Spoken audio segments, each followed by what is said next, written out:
Halo kawan-kawan, Bapak Ibu, teman-teman dimanapun berada. Kali ini tayangannya melanjutkan tayangan sebelumnya tentang lowongan pendaftaran pendamping desa tahun 2022 posisi pendamping lokal desa. Ini fokusnya yaitu tentang tes tulis dan wawancara, materinya apa. Kemarin teman-teman yang sudah berhasil mendaftar dan sudah melakukan pencetakan bukti kartu pendaftaran pasti terbayang. Tahapan berikutnya setelah dinyatakan nanti lulus tes administratif, kualifikasi, maka yang berikutnya adalah tes tulis dan wawancara. Saya kebayang bahwa teman-teman itu sedang berpikir dan mengangan-angan tes tulis dan wawancaranya itu materinya seputar apa. Oleh karena itu saya membuat tayangan ini, dan ini berdasarkan pengalaman teman-teman di tahun 2021 serta tahun sebelumnya. Sekali lagi saya ingatkan bahwa saya bukan bagian dari tim yang melakukan seleksi atau panitia yang terlibat dalam pendaftaran pendamping lokal desa ini, tapi saya hanya sekedar berbagi informasi atas pengalaman teman-teman yang telah mengikuti proses seleksi di tahun 2021 dan tahun-tahun sebelumnya. Saya berharap tayangan-tayangan ini dan tayangan sebelumnya dapat membantu kawan-kawan sebagai referensi untuk mengikuti proses pendaftaran pendamping lokal desa ini. Semoga menjadi pembantu lancar, kemudian dapat tambahan pengetahuan apa yang harus kawan-kawan teman-teman lakukan. Kita langsung saja. Nah, setelah kawan-kawan Bapak Ibu nanti dinyatakan lulus kualifikasi akademik dan persyaratan, maka yang berikutnya adalah tes tulis dan wawancara. Nah, tes tulis itu ada 4 poin. Hampir sama dengan tes-tes teman-teman yang pernah mengikuti P3K atau CPNS tahun-tahun yang lalu, bahwa materi tes pada umumnya itu orientasinya ada 4.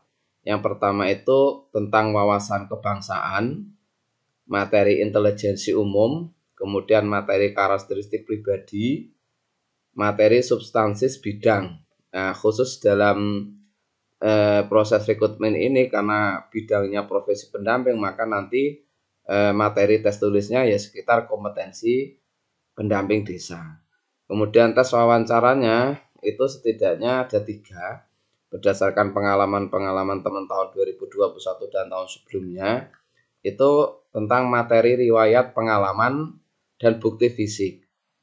Kemudian materi orientasi profesionalisme pendamping dan penilaian sikap dan penampilan. Nah, ini akan saya sajikan pengertian-pengertiannya. Sebelumnya silahkan klik tombol subscribe dan bunyikan lonceng supaya tidak ketinggalan informasi berikutnya. Insya Allah doakan saja semoga saya dan teman-teman bisa menyajikan contoh-contoh materi yang nanti bisa jadi referensi, jadi bahan belajar tentang kebangsaan, tentang intelijensi umum, tentang karakteristik pribadi, tentang materi substansi bidang, kemudian riwayat pengalaman dan bukti fisiknya, kemudian orientasi profesionalisme pendamping, dan lain-lain. Kita lanjutkan tes tulis. Nah, yang pertama itu tes wawasan kebangsaan. Ini umum sekali dilakukan untuk setiap proses seleksi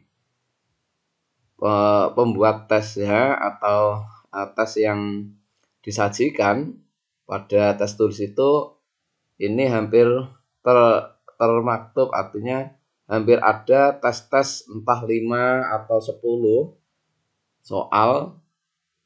Kalau biasanya ada 10, ada 20 ya. Nanti wawasan kebangsaan itu kira-kira hampir 20. Ada yang juga yang kadang 15.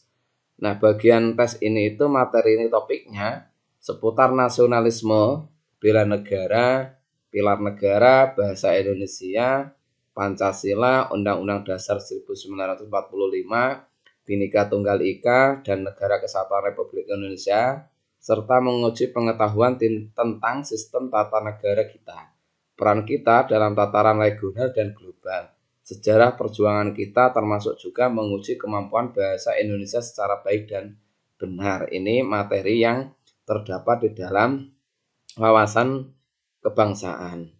Kemudian materi intelijensi umum yang ada di tes tulis itu soalnya meliputi kemampuan secara simultan. Nah, tes intelijensi umum menguji kemampuan verbal dalam menyampaikan informasi secara lisan dan tulisan. Nah, tes ini juga menguji kemampuan numerik dalam melakukan operasi perhitungan angka dan melihat hubungan antar angka. Menguji kemampuan figural yang terkait dengan kecakapan mental dalam menganalisis simbol, diagram, dan gambar. Kemampuan berpikir logis dalam melakukan penalaran yang runtut dan sistematis, dan menguji kemampuan berpikir analitis dalam mengurai satu permasalahan. Nah, materi tesnya mungkin ada 15-20 atau 10-15 soal yang berisi tentang intelijensi umum. Kemudian yang berikutnya, materi karakteristik pribadi. Mungkin ada 15 atau sampai 20 soal. Itu yang orientasi soalnya tentang pelayanan publik dan kepada orang lain.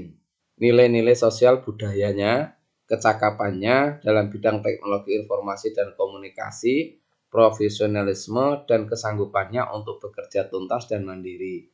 Semangatnya untuk berprestasi, kemampuannya dalam berkreasi dan berinovasi, kemampuannya dalam beradaptasi, kecakapannya dalam mengendalikan diri, kemauannya untuk terus belajar secara berkelanjutan, kemampuannya untuk bekerja dalam kelompok atau bekerja tim, dan kecakapannya dalam mengkoordinir ataupun menggerakkan orang lain. Nah, tesnya mungkin seputar apa pandangan tentang perilaku orang lain, tentang sikap orang lain, tentang sikap kelompok, tentang merespon tindakan seseorang. Nah, itu yang berkaitan dengan materi karakteristik pribadi. Kemudian yang keempat yaitu materi bidang atau kompetensi profesi pendamping. Soal mungkin ada 15-20 atau 25 yang berkaitan dengan kompetensi profesi pendamping. Dalam tes ini yang diukur adalah pengetahuan, materinya tentang pengetahuan tentang pendamping desa, tentang tugasnya pendamping desa, tentang regulasi desa, tentang regulasi musyawarah desa, regulasi tentang produk hukum desa, regulasi tentang kerjasama desa, kemudian badan usaha milik desa, dan badan usaha bersama desa, pembangunan desa, pemberdayaan masyarakat desa, perencanaan desa, pertanggungjawaban desa, dan lain-lain. Jadi sekali lagi bahwa profesi pendamping ini ruang lingkupnya sangat luas dan pekerjaannya memang sangat banyak.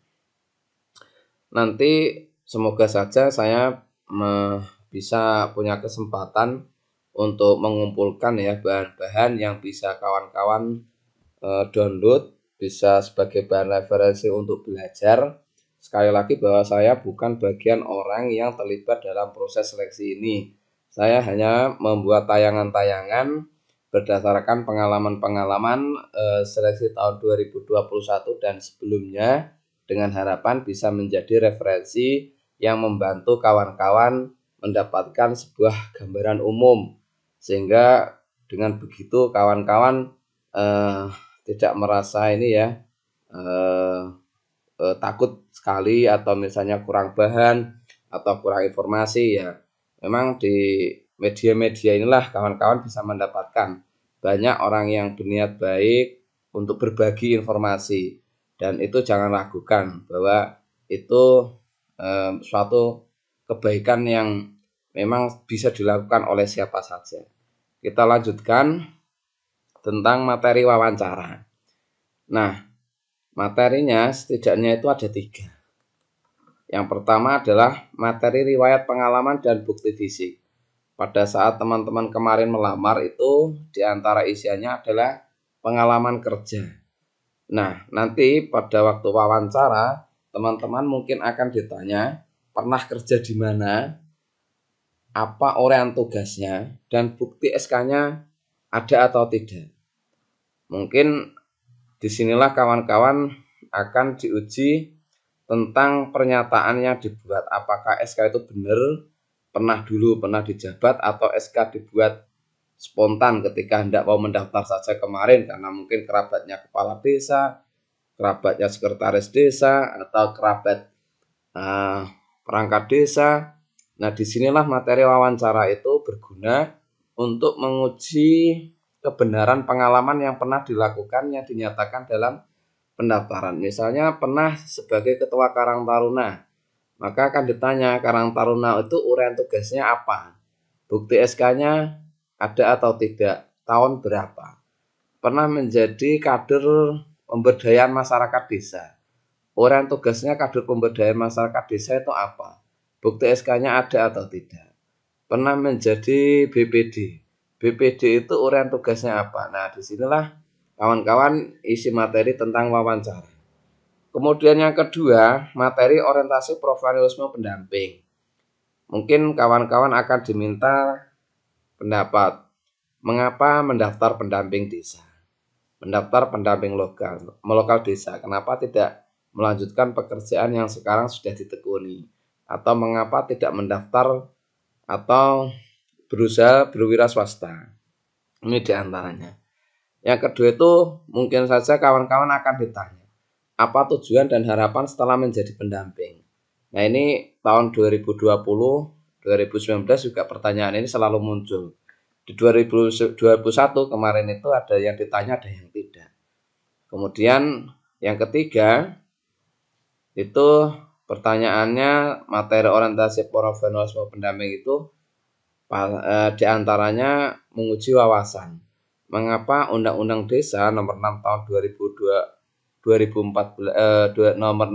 2014 itu menetapkan bahwa desa itu butuh pendamping atau menetapkan kebutuhan pendamping bagi desa.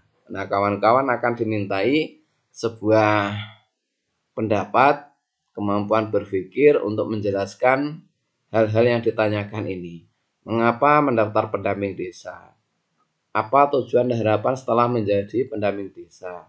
Kemudian mengapa Undang-Undang Desa menetapkan butuh pendamping bagi desa? Nih. Kemudian yang terakhir, penilaian sikap dan penampilan ini mutlak ya. Jadi sebuah kompetensi atau sebuah referensi penilaian bagi si pewawancara. Jadi sikap dan penampilan Bapak Ibu dalam mengikuti proses wawancara itu juga menjadi penting. Nah, Bapak Ibu, kawan-kawan, teman-teman dimanapun berada, saya membuat tayangan-tayangan ini sekali lagi sebagai referensi bagi teman-teman yang membutuhkan informasi lebih mendalam tentang persiapan mengikuti proses seleksi tertulis dan wawancara. Karena tidak semua teman-teman yang mendaftar ini sudah punya pengalaman mendaftar yang semacam ini. Bisa jadi ini pertama kalinya mengikuti proses pendaftaran online, kemudian akan ada tes seleksi, kemudian ada tes wawancara, kemudian ada pengumpulan dokumen. Mungkin ada teman-teman yang sifatnya baru pertama kali dan membutuhkan referensi, dan saya buat tayangan sejak awal memang itu tujuannya, supaya teman-teman Bapak Ibu mendapat sedikit referensi agar proses pendaftaran dapat diikuti dengan lancar, tanpa halangan, dan tentunya saya berdoa kawan-kawan semuanya dapat lulus sebagaimana yang diinginkan, serta dapat bekerja sesuai dengan yang diharapkan. Oke kawan-kawan, kalau tayangan ini bermanfaat bagi kawan-kawan, jangan lupa klik tombol subscribe dan bagikan pada yang lain. Jika ada kekurangan saya mohon maaf. Terima kasih atas perhatiannya.